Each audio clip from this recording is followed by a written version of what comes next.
महाराष्ट्र प्रदेश अध्यक्ष रिपाई आठवले आणि माजी राज्यमंत्री राजाभाऊ सरदेसाई साहेब यांचा 67वा वाढदिवस Republican party of India Solapur शहर व जिल्ह्याच्या वतीने आम्ही या ठिकाणी करण्याचा प्रयत्न करीत आहोत। गेल्या अनेक वर्षांपासून आम्ही वाढदिवस हा करतोय।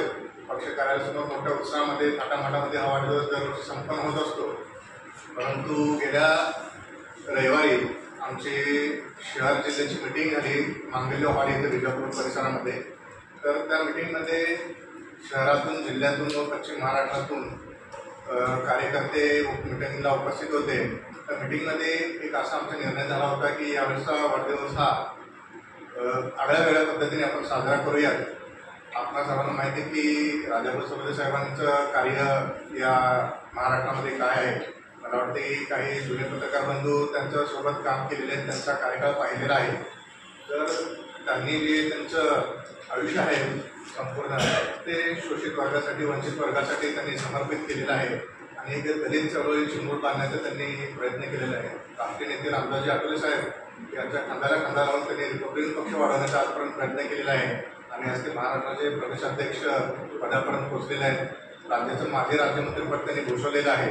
तर यांचा वाढदिवस करताना आपण फक्त फटाके आतिषबाजी हारांचे पेटाचे सत्कार या स्वरूपात न करता आम्ही या पत्रकार परिषदेमध्ये सर्व कार्यकर्त्यांना त्यांच्या मित्रपरिवारांना जो काही राजाभाऊ सरदेसाई साहेब यांचा छाता वर्ग आहे या सर्वांना आम्ही आवाहन करतो या पत्रकार परिषदेतून की त्यांनी हार तुरे पेटा या स्वरूपाचे सत्कारूपी सत्कार न करता आमचं शहर व तालुक्याच्या वतीने आपल्याला आव्हान असेल की आपण या सत्कारासाठी येत असताना वह्या पुस्तकं घेऊन यावे आणि त्यारूपी सत्कार करावा, जेणेकरून हे जे काही वह्या पुस्तकं आपल्या इथे जमा होतील ते वह्या पुस्तके पुन्हा आपण ज्या सोलापूर शहर जिल्ह्यामध्ये गरजू विद्यार्थी आहेत त्यांच्यापर्यंत पोहोचवण्याचा प्रयत्न आमचा असेल, जेणेकरून या देशाचे भविष्य जे युवा वर्ग आहेत त्या युवा वर्गांना या शालेय साहित्याची खूप मदत होईल या पद्धतीचा एक आमचा संकल्प आहे। आणि दुसरा संकल्प महत्त्वाचा असा आहे, गेल्या अनेक वर्षापासून आपण पाहतो की सोलापूर शहर व जिल्ह्यामध्ये उन्हाची तीव्रता आपल्याला फार जाणवत आहे आणि यावर्षीचा तर उन्हाळा खूप तीव्रतेचा होता। मला वाटतं की जवळजवळ 48-45 पर्यंत आपली उन्हाचा टेम्परेचर पोचलेला होता। याच अनुषंगाने हा वाढदिवस आम्ही पर्यावरणाचा समतोल राखण्यासाठी हा देखील उपक्रम घेतोय। जवळजवळ आमचे सोलापूर शहर जिल्ह्यामध्ये 5 लाख वृक्षाचं या ठिकाणी आम्हाला लागवड करण्याचा आमचा संकल्प आहे। परंतु याची सुरुवात करताना सर्वप्रथम आम्ही सोलापूर वन परिक्षेत्र नांदणी या ठिकाणी आम्ही वन अधिकाऱ्यांची भेट घेतली आणि त्यांची परवानगी घेतली। तर त्या ठिकाणी आम्ही 18 तारखेला येत्या सकाळी 11 वाजता जवळजवळ 1,11,167 वृक्ष त्या ठिकाणी लागवड करण्याचा आम्ही संकल्प केलेला आहे।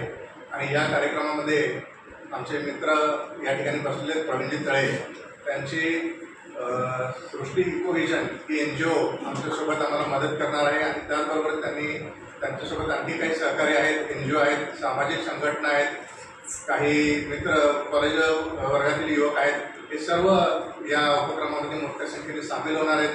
जेणेकरून मला वाटते की आपल्याला युनायटेड स्टेटच्या जे मीटिंग होतात पर्यावरणाच्या संदर्भात त्यामध्ये त्यांनी सांगितलेलं आहे की प्रत्येक व्यक्तीमागं 3 वृक्षाची गरज असते, म्हणजे लोकसंख्येच्या प्रमाणे।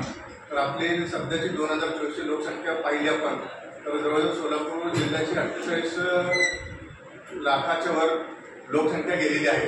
तर त्याचा रेशो जर आपण पाहिला तर आपल्याला जवळजवळ एका व्यक्तीमागे 3 म्हणजे 1,40,00,000 इतकी वृक्ष आपल्याला सोलापूर शहर जिल्ह्यामध्ये आवश्यक आहे।